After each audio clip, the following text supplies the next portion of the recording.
I would like to begin by clarifying that the information in this video does not substitute medical or professional advice and help.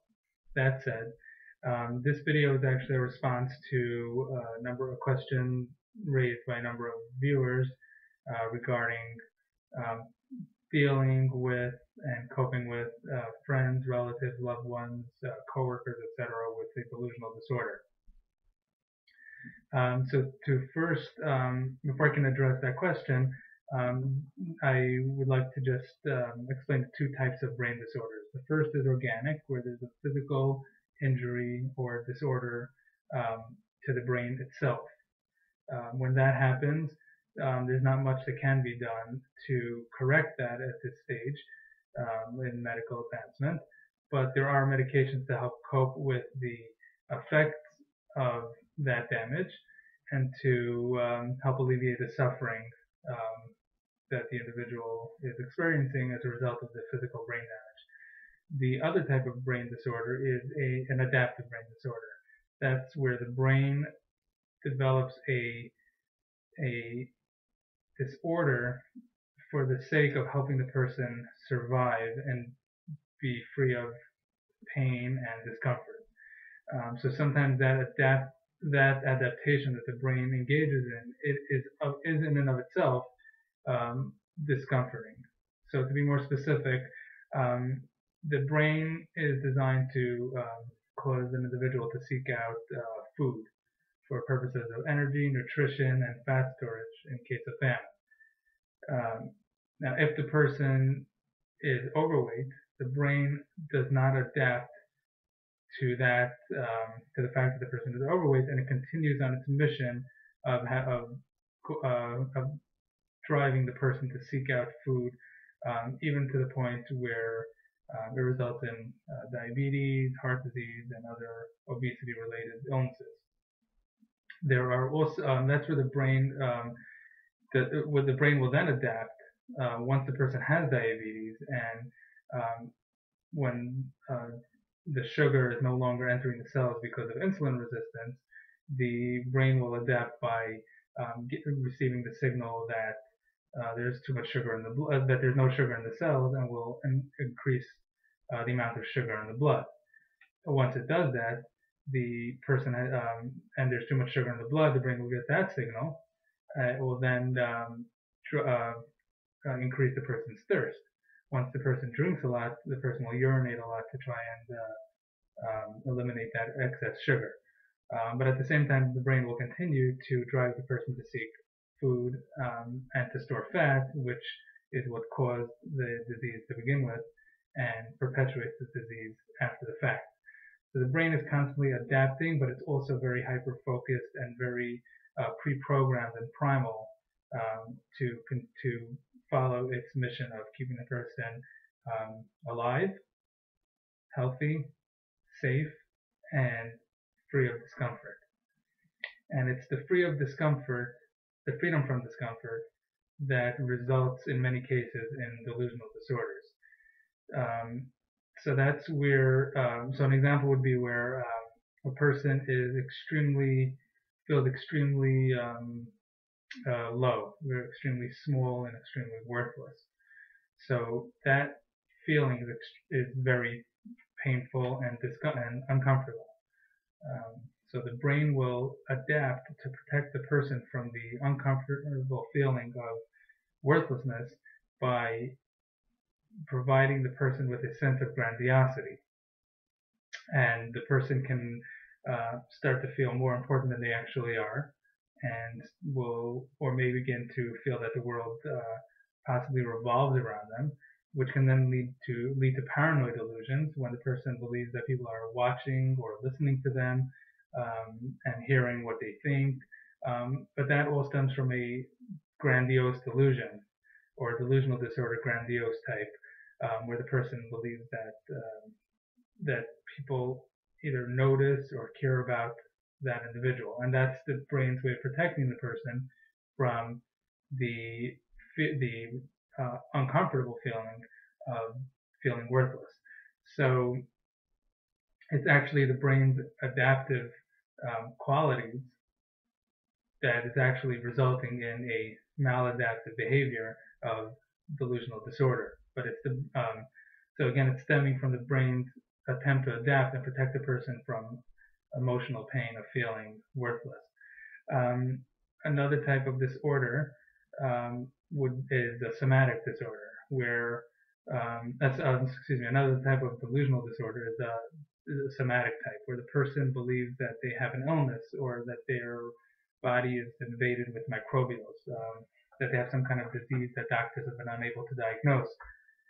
So in that case, the person may become a hypochondriac, or may have other delusional disorders based on the belief that they are invaded, that they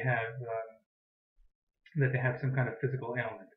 In many cases, that physical ailment or that delusion about having a physical ailment is the brain's adaptive technique to protect the person from feeling emotional pain.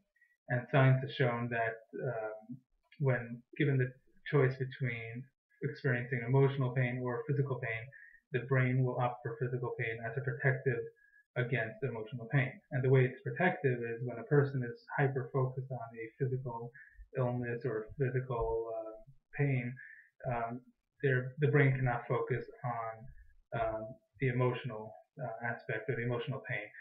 So the more hyper-focused a person is on feeling physically ill, the less they'll focus on being emotionally uncomfortable or in distress.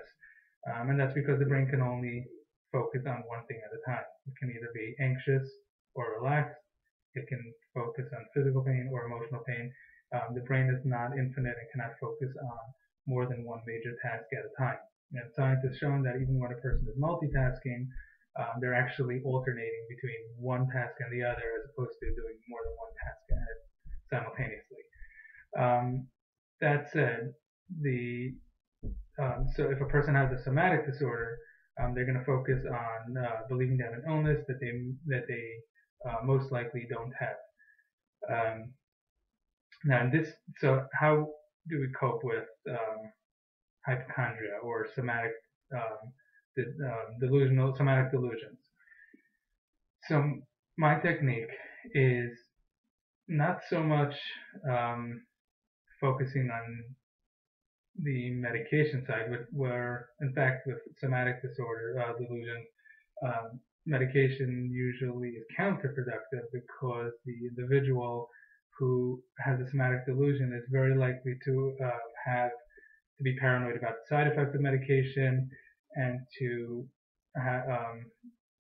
continue to believe they have other illnesses resulting from the very medication, or that the medication is not working, or will conjure up some other illness that they believe they have aside from, independent of the original illness. So that usually doesn't solve the problem. That's not to say that medication can't help.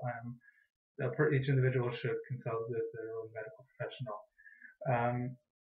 The other way of dealing with it is to try and do psychoanalysis, which is to try and analyze why the individual has a disorder, why they may have the somatic disorder. Perhaps they had a parent who got a lot of attention from illness, or a sibling who had a lot of attention from illness, or a parent or a relative or close friend who died young. So that's another technique for discovering the cause. As far as actual coping or treatment for a friend of the person with the somatic delusion, the technique that I use most is the following. Instead of challenging a delusion, which is always the wrong way to go, because when a delusion is challenged, that fortifies the person's resilience and protection of that delusion. So if a person has a grandiose delusion, and someone tells them that they're actually not as great as they think they are, the person will respond by showing evidence that they actually are as great as they say they are.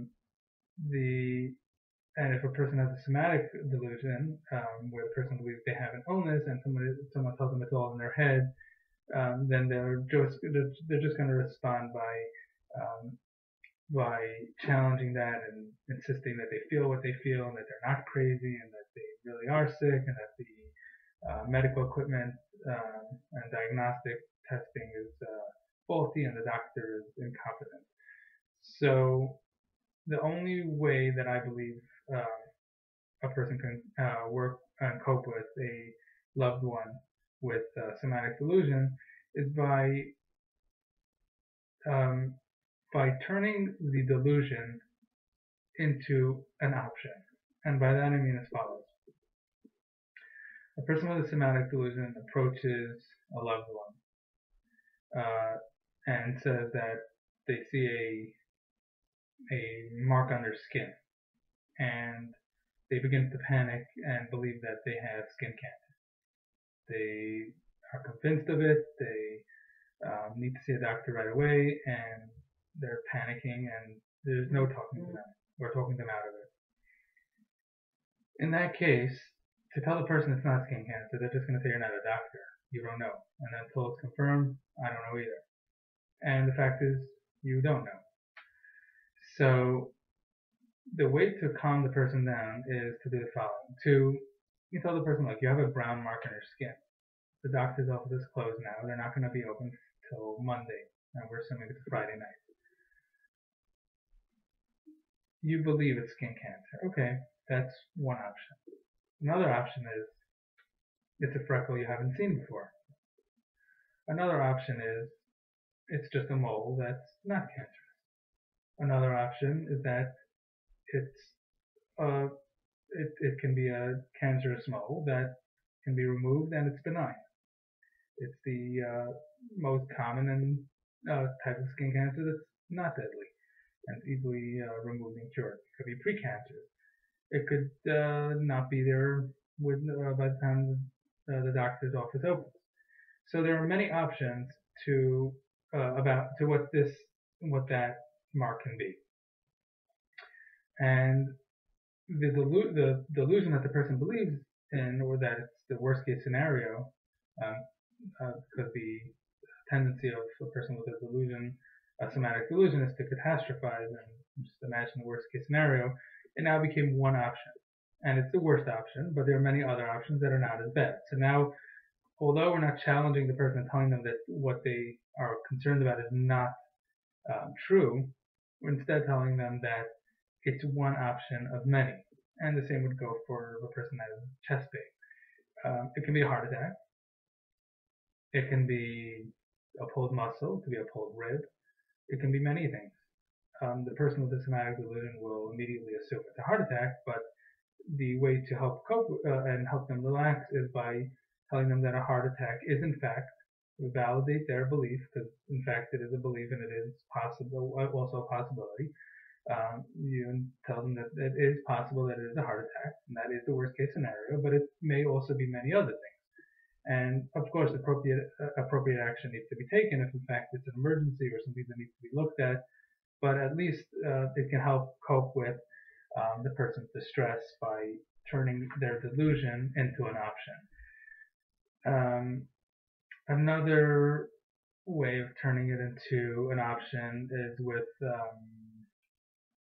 Grandiose Delusions. If someone believes that the world, that everything's focus is around them and everything revolves around them, in that case, the way to turn that into an option is say, okay, there's one option that the world does revolve around you, and the government is focusing on you, and all the neighbors are watching you, and either you're more important than you think you are, or you're being targeted, or whatever it is. But let's entertain the option that you are just an individual, one of many, on this planet, in this city, in this state, and nobody cares any more about you than they do about anyone else. Let's visualize that scenario. And another option is that they are focusing on you. And that allows an entry into the person's mind to get a pathway in by first validating their delusion, or their belief, I should say, and then giving them an alternate option that you're not necessarily saying is the truth, but you're giving that as an alternate to what they believe. So once the person now has options, I call it popping the bubble. It turns what they believe as a solid fact into an option. It takes away some of the energy of it, because a delusion, by definition, is the person believes in holds their belief to be true to the exception of anything else, and to just get them to possibly believe that there is another option, even if they'll quantify that possibility as 0.0001%. That is enough to get an entryway into their delusion, and to crack to pop the bubble, and to crack that defense mechanism, that belief, and introduce at least the possibility of an alternative. There was someone I was working with who was going for surgery for a painful condition, and he couldn't think about anything other than the surgery and the pain that he was experiencing, and he wasn't interested. He was not eating, drinking, or taking interest in anything else. And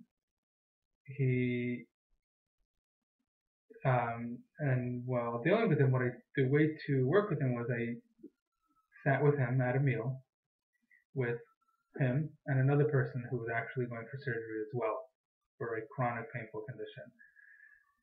And at this dinner, it was casual conversation, and the other person who was going for surgery was enjoying ice cream and dessert, and was talking a casual conversation, while the person with the delusion, who was hyper focused on their surgery, I should say in this case, was not able to focus on anything other than their surgery and what they were feeling. And over time, I told him that, look how the person next to you is actually going for surgery as well, and look how he's enjoying the meal. And the person who I was working with was shocked. He couldn't understand how that person was interested in dessert when he should be focused on what he's feeling, on his physical feelings, and on the fact that he had the impending surgery. So by him simply seeing that there was somebody else in the same situation who was not in the same mental space as him, where he was actually having surgery as well for an actually worse condition, and was able to enjoy life and enjoy their dinner and enjoy their dessert and talk about other conversations and other topics of conversation, that alone was able to get the person I was working with to realize that physical pain and impending surgery it does not have to be the only focus at this time. There is an option of also enjoying dessert while experiencing the physical pain and while having surgery the next morning. There's also an option of discussing other topics, such as children and work, at the same time that the person is experiencing pain and has surgery coming up. The person I was working with did not understand or did not entertain the option of having that set of circumstances and being able to focus on anything but their negative circumstance. And by seeing somebody who was in the same situation but was not focusing on the negativity and was able to actually focus on other things, that alone was enough to pop the bubble of that hyper focus and to get the person to be more open to exploring alternatives. So to sum things up, whenever somebody has a friend, relative, or loved one with a delusional disorder who is dead set on their delusion, instead of trying to challenge their delusion and antagonize the person for their belief and tell them it's all in their head and it's all one big delusion, I recommend what I do is I validate the delusion and then offer alternatives and just have the person entertain an alternative, regardless of how unlikely the alternative is, and that alone is enough to crack that shell and to slowly work to build up the alternative and to make the alternative go from 0.001% likelihood to 1% and then 2% until eventually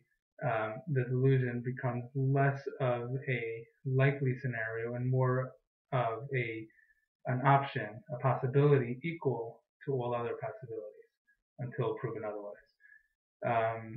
So if anyone has any questions or comments, please feel free to post them. And I'll be back with part 4 in the near future.